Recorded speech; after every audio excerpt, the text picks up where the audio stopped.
Welcome to the Swishers podcast on personality typing. Most people know of Myers-Briggs. There are others available. To start with, I'm just going to go straight over to Richard. We've actually got Richard Norcross and Ciaran Crossan with myself, Bill Young, today. And I'm going to invite Richard to kick off the conversation on personality typing. Yeah, sure. Thank you, Bill. I think that most people first exposure to personality types was maybe Myers-Briggs. It was one of the very first commercially available ones, probably 30 years ago, 40 years ago even. And there are many different tools available on the market. I've always been a big fan of them, probably because I ran my own business for a few years principally with one of the tools, Insights Discovery in this case, using it as the main driver for what I was doing in terms of team development, talent management. And I find them to be a very useful tool. It's not the answer to everything, but I think they are, when they're used well and when they're used correctly in the right situations for individuals or groups,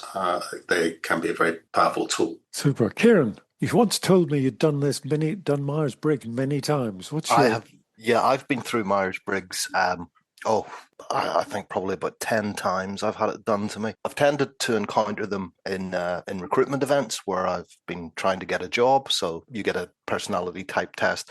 And then what sometimes also happens is when you get a change of management, they sometimes like to do the Myers-Briggs testing as, I guess, some form of new engagement with their team. Just out of interest, so that I know whom I'm speaking to, what are your... I am INTP. I'm INTP. We can't both be INTP. Well, I think we can. But it's supposed to be rare. I always prided myself on being O negative and INTP as universal donors. Many, many years ago, I did Myers-Briggs, and then I was an ENTJ, I think. Probably if I did it now, it would have changed quite a bit, being that must be 30 years or more that's elapsed since I did it. And this is one of the pieces that always, I suppose, frustrated me a little bit. When I was first exposed to it, it was, at least for me, quite revolutionary at the time. And everybody went around comparing, what are you, an ISTP or an ENTJ? And that was fine. But I think, to me, that the limit of the tool at that point, it gave you what you were, what your personality type was. And I always, since then, and knowing what I know now about personality types and tools, I always wanted to ask the question, and now what? What do I do with that information? It's nice to know where I am. So what? Always left that question with me. So what? What was your conclusion? I got some thoughts on that, Richard, but I'd like to hear what your answer to so what was. It almost put a label on you and say, that's what you are. You're more, extrovert than introvert. And that was, it was interesting to know. But of course, if you do a tool like that in the workplace, and we did it on a team development course, an individual development course as well. You want to know, well, how can I use that to do what I do at work more effectively, more efficiently, or whatever? And for me, the question of so what was never fully answered, at least when I did Myers-Briggs. It never, maybe it's developed and evolved since then, but it never answered the question of, and this is what you can do with that in the workplace. It was almost like I likened it to when I was doing applied maths at A level at school, which I guess I failed miserably, much to my father's annoyance, because I never understood the application of what I was learning in the classroom to the real world. And that, for me, was what was missing with the first exposure to Myers-Briggs. Right. I think it's very interesting that you say so what, because I had the similar experience. And the first time my answer to so what, was, that's who I am. It's like a label. I could put it up here. In the workshop that we were doing, it was almost as if everyone wanted to have a little label saying, I'm INTP. And so what? So what? I can manipulate other people because I know what they are and know how they're going to react. Or so what? I should put this on my desk or on a badge. Or so what? Now I know how to develop myself. And it's this final one that struck me as being really important. Just happened to be INTP. And it seemed that actually I lived in a world of extroverts. I need to learn to deal with this. And so that led me down that route. I found that really useful. Ciaran, what was your...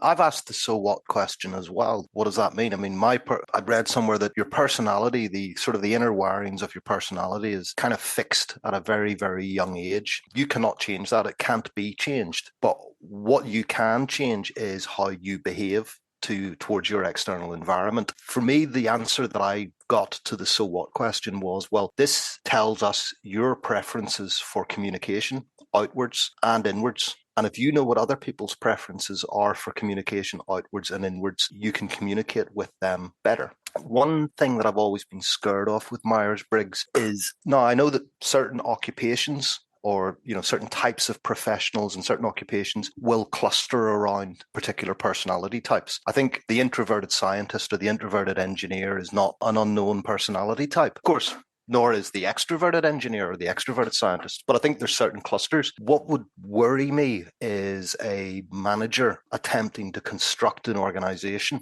around a particular set of personality skills. Some professions cluster around certain personality types, and I think that's fair because the granularity of the model only has 16 boxes to put people into.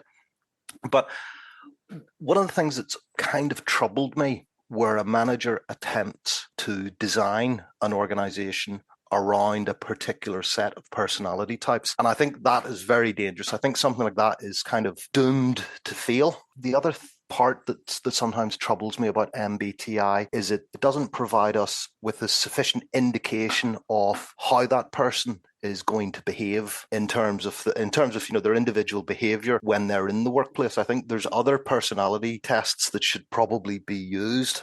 Without making a joke about it, I mean, I think I would be an advocate of putting people through the HER psychopathy checklist. I've seen toxic individuals that are INTP, ENTS, whatever. I've seen, it won't give you an indication as to the potential toxicity of a person's behavior. That's true. Yeah.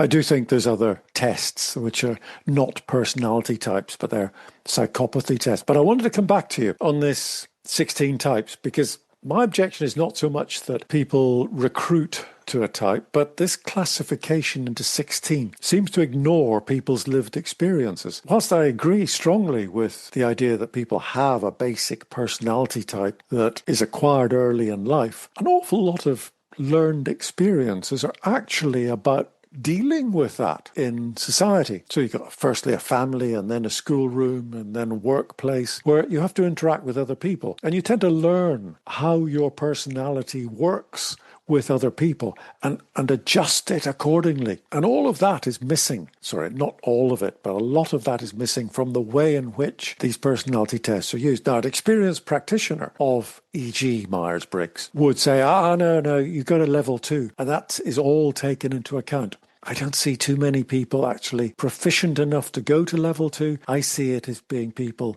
like me, have learned it in an amateurish way, say, I'm INTP. You just got to learn to live with that. And I don't like that. I think it's the danger of getting too deep into any of the psychometric tools out there is that there are very few trained psychologists and psychiatrists who exist within the normal corporate workplace. I mean, sometimes organizations will recruit them in, obviously, but that's usually to deal with a specific, a recruitment, it could be, or a team development or so on. And and I don't think there's really a need to go into that much depth. I mean, I found the tools incredibly useful in a team environment.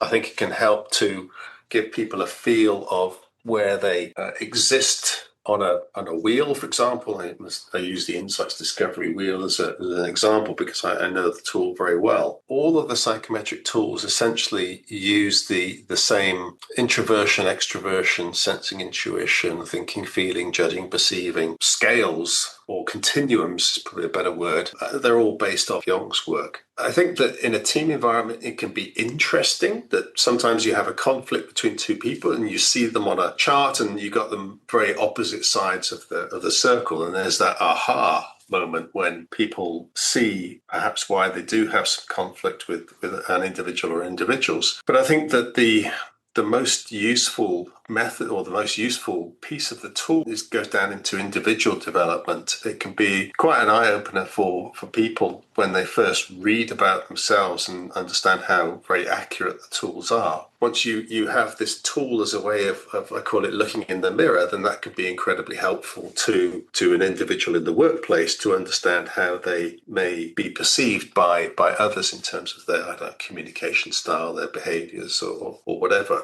If you go to Devil 2, and I haven't, but I have talked to a lot of people who have, they do have shades according to how extroverted you are or how introverted you are. Admittedly, it's still based on the four dipoles, giving 4 times 4 is 16, but there are shades within that. And obviously they don't show up psychopathy and those sort of things, but I think people do take it to a different level. We can't dismiss it by saying it's not subtle. I mean, I once had a conversation with a lady from HR, and this was a driven conversation around sort of MBTI. These were individual conversations that were done in the team. I wasn't sort of specifically zeroed out or singled out for this. And I'll be honest, it was probably one of the least comfortable conversations I've ever had, in that this lady from Human Resources basically diagnosed for me various mental health issues that I might have later in life. I can see you shaking your head, Richard. It's, yes. This is a dangerous lady. Yeah, this is a dangerous lady. And I basically left that conversation knowing that I was the sane one. And this person, I think, was of very questionable benefit to the company. I also once had an encounter, as you said, it was during a recruitment interview.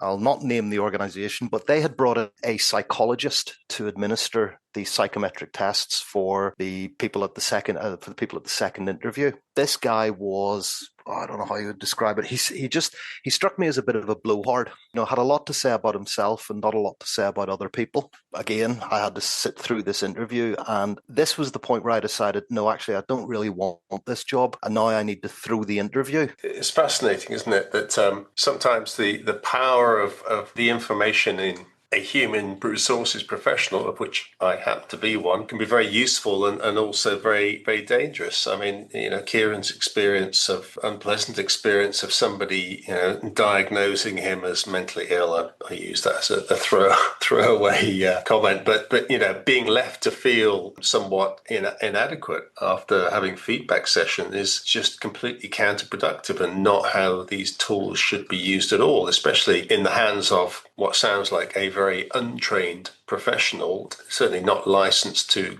delve down into the psyche of anybody. I've always said this, they are one of many tools that can be used to help develop individuals. Coaching is another one. Making presentations, having group discussions, all of these are developmental interventions. So the psychometric tool of any type should not be seen as the be-all and end-all. It's just that. It is a tool that can help an individual reflect on, identify some blind spots, for example, things that people weren't aware of that could be very helpful in terms of improving their own development. I'm on that page, Richard, because as I said earlier, I do see all of these tools as being very useful to helping one understand oneself and understanding why you have certain instincts, behaviors, speech patterns, and what your relationship with others is. I think they get dangerous, however, when people are tempted to categorize themselves. I'm going to say something that some people may even react to or find offensive, but I don't like this tendency these days to talk about a spectrum of autism, because to me there is a very natural spectrum of autistic characteristics that are within the normal range. And I'm often accused of being slightly Asperger's or whatever, and people half joking about it. But the temptation to say, that's my excuse for the way I behave. I've come across people in meetings online, people I didn't know, who said, of course, I'm autistic, therefore I do this and I do that, as if it's an excuse for not managing their own behavior. Now, that's the end of the stuff that might be slightly offensive. I think on a lower level, there is a great temptation with these personality typings to say, that is who I am. I have an excuse to behave like this, and I don't have to do it any other way. I find that lazy and insulting to others. And I think that is a misuse of Myers-Briggs and other personality types that people slip into very quickly after learning their personality type. That is an extreme abuse of the process, in my opinion. It's a diabolical liberty, as some people around London might say. No one is in control of their personality. And this is my view, my personal view. No one is in control of their personality. That also includes where they might sit on a continuum of ADHD or Asperger's. Or you can't control your personality, but what you can control is your behavior. If someone says that to me, well, this is who I am and you have to accept it, then the conclusion I make from that is, well, if you can't control your behavior, you're probably not going to be of much benefit to the organization. The personality types that exist are, I think it's useful to be aware of them. I think it's useful to understand what your personality type is and therefore how you might be perceived to behave in a workplace or even at home. And one of the things I've always said to people is when they get their their personality profile is share it with people that really care for them or that they really care for, usually close family members, because that can be very insightful, especially when it comes to the point that Ciaran was making earlier on about people, or you, Bill, finding excuses to say, well, that's just the way that I am. And I often say to people when I see them behaving in a way in a meeting or in a discussion that I don't agree with, that I think is maybe bordering on unprofessional, I will always say to them, Can you hear what you're saying? Do you actually see this when you come across to people in this particular way? And then it's very useful to have these tools available so they can see what their personality is, how they may behave as a result of that. And then I think you're right. You can't necessarily change a person's personality, but you can certainly change their behavior. And the first step to that is always making them aware of how they behave, and the downsides of that sometimes. I absolutely get that. Absolutely. But what you've described, Richard, is what the diagnosis is actually for these various neurodiverse conditions, in that the diagnosis is there so that you have it and then you can deal with it that the person can reach their potential. It's not an excuse. Absolutely. I completely agree. It's to use it as an excuse, for example, if somebody, oh, well, I'm an alpha male, I'm an egocentric narcissist, and that's why I am the way I am. I think that's just awful. To say that in an individual or a group situation, it's just, and then I would say, can you hear what you're actually saying? That you're saying it's okay to behave like that, even though it's not going to get the best out of your work colleagues, your team, if God forbid they actually lead a team, and therefore is detrimental to the organisation. The first time I began to think about these things was the first time we did a Myers-Briggs workshop. We were separated into groups. We were all told that we had a day that appeared in our calendars that wasn't there before. There was no meetings, nothing scheduled. What were we going to do? And our group was going to tidy the garage, clean up the rest of our calendar. It was going to go through the filing system, sort out my model train set and make sure that everything was properly catalogued so that the next day everything in the world would look fine and dandy. And the other group, they were going to go to Disneyland or they were going to take a flying lesson. And all they'd done was to take the E's and the I's, the extroverts and the introverts, and put them in separate groups. And this was such an eye-opener because I fitted so naturally into these people who were going to clear the garage. And I did not see myself there at all. But that was the beginning of a track for me in terms of, oh my God, who am I and why am I behaving like this? No one else has that experience. No, I've not had that experience. Although I do think, tidying the garage would be my preference as well. As much as I might be excited by Disneyland, the logical part of me says I would not be able to get there, have fun, and get back in the same day. Yeah, my family, my son and my wife visited Las Vegas. I said, no, I don't know. I think I'll give that one a miss. I got a text message back when they got there. All it said was, you would hate it. An extrovert can see an introvert as too slow or plodding. Those extroverts need those introverts there because those are the ones that bring the detail, the rigor, and the analysis to a particular work challenge. And although it may be to an extrovert great to have lots of fun and go to Disneyland, sometimes you do need to have somebody who is very capable of cleaning out the garage now and again. I'll tell you a story not quite relevant to what we've said so far, but my eldest son did go on an MBTI trainer's course. So there were people who knew a little bit about it. During a break, the trainer went out of the room. My son, who's quite an extrovert, walked up the front, stood at the desk or the lectern or whatever, and started describing the Star Wars characters and allocating them to MBTI types. This was the first time they'd heard this sort of classification of literary characters in MBTI types. And they were laughing and hooting. And then he heard the trainer coming back, and he decided he'd better get off the lectern and walk back. But he stopped and he said, and it gets better. You can do the same for Downton Abbey. He realized that if you're an author or an artist, a writer, that actually these personality types are obvious to you. And you create your book or your play or your film around these personality types. And you can spot them in Lord of the Rings, in Harry Potter, in all of them. And usually every MBTI type is characterized there.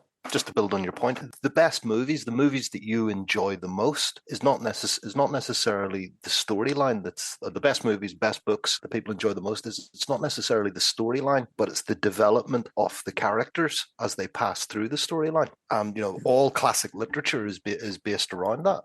I'm still trying to work out Darth Vader's Myers-Briggs type. Actually, just Google it. Just Google Darth Vader MBTI, and it'll give it to you. The challenge with that, the Star Wars analogy, is that you always end up with somebody in the room who's never seen Star Wars, so that can always be a bit of a challenge. In the workplace, in the work environment, understanding what everybody's particular type, what everybody's particular color energy is very helpful, because there can be the situation when, and particularly with those who may be more extrovert and red-coloured, red-yellow, really sort of focus on driving an agenda, don't care about the harmony in the team, don't care about the details of what they have to do. They just want to get stuff done and hopefully have some fun while they're doing it as well. And one of the best ways I've seen of somebody stopping that behaviour and pulling an individual back from charging off down the road without really thinking too much is when they pick up a particular detail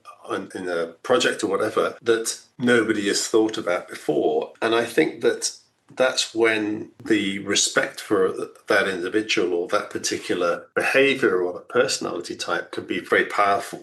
And there's a little saying, and I don't know where it comes from, is seek respect, not attention. It lasts longer. So those who seek attention tend to be the extroverts.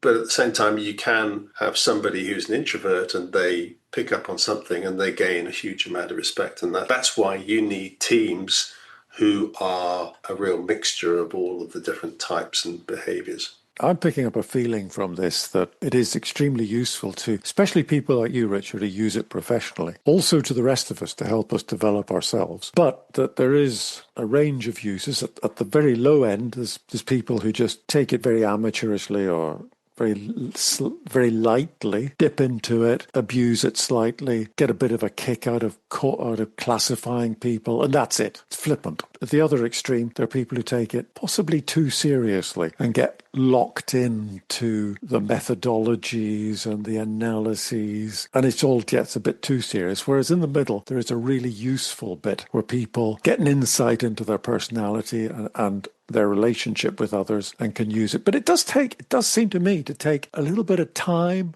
and effort to get to that point, to be able to use it realistically. And there is often a lot of criticism of MBTI from people who think that it should have some scientific or neurological basis. And I'm quite sure that it doesn't. I'm pretty sure that when Jung developed the concept of personality types, it was entirely observational. It was, I see these characteristics in people. I don't have to relate this to what their brain is actually doing. Therefore, when he developed, and others following him, developed a set of tests which classified you into different types, it was not saying the brain is divided into 9 or 16 or whatever different segments, and you're this one and you're that one. It wasn't saying anything neurological. It was saying, here are some ways in which people behave, entirely observational. Therefore, there is no scientific criticism of it that is valid because it is so observational. It is not analytical in terms of, I don't have to say that my hypothalamus is operating this way and yours isn't, if you're with me. Does that make sense?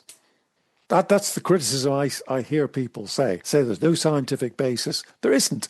It's entirely observational. I said at the start, Bill, that one of the piece about these psychometric tools is they are just that. They're a tool to be used, one tool to be used in many other interventions in which you can help people and teams look in the mirror and decide how they can best develop. And I mean, it really is. These tools, remember, are all about how people perceive the world, and it helps to understand. Sorry, helps individuals to understand what their preferences are and therefore how they can improve potentially communication, personal relationships, and so on. There is a huge amount of research that supports MBTI. It's one of the tools that's been around the longest, and it's very well recognized and very well established. So I think it's a one tool in many ways of improving behaviors at work you can use. Yeah, no, I think it's well proven. The word I was looking for earlier was empirical. It's from the outside in. You look at the way people behave. You don't look inside their heads and decide they're going to be something else. Anyway, it's time that we wound down. I remember reading somewhere about a university professor had told his class that he had done in-depth psychological evaluations of each participant in the class, and he handed them all a sealed envelope and said, your confidential personality evaluation is in there. Go away and read it. Come back and tell me if you agree with it. The class went and did that, and they all came back to, each and every individual came back and said, yep, I completely agree with it. He then said, okay, well, can you swap your evaluation with the person standing beside you? They swapped the evaluations and then said, now, can the person standing beside you read your evaluation? And it turned out he'd handed each and every one of them exactly the same evaluation. I think I got there before you, but carry on.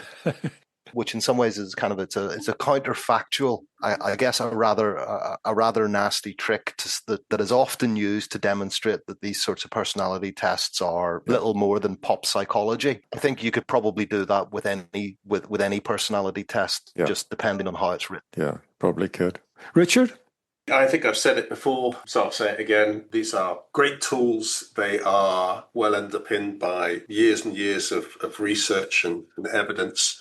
And usage. They can be really good and effective at helping an individual improve in terms of their own personal development, particularly at work, and really helpful for teams to understand some of the team dynamics that may have caused them problems, opening their eyes to the fact that there are many different types of personality and therefore many different types of behaviors, and understanding it is the first step on the journey to helping that team be a high-performing team. So I think that captures exactly where I've got to now. When you say the main use, you might have implied the only use, is helping the individual to develop, to understand themselves better, to understand why they relate to others. I think helping the individual to develop is what it's good at. Categorizing and classifying other people, worse still, manipulating them. That's worse than COD psychology. It becomes a little abusive. But helping the individual to develop themselves seems to me to be a really useful and powerful thing that personality typing is good at. I agree. I think that being able to hold up a mirror to an individual is really, really helpful in terms of their own development. But also, once somebody understands how somebody and maybe why somebody reacts and behaves in a particular way, you can also give them the tools to be able to deal with that individual, and that's really helpful. Good. Well, I'm going to finish there. Thank you very much indeed, Richard Norcross.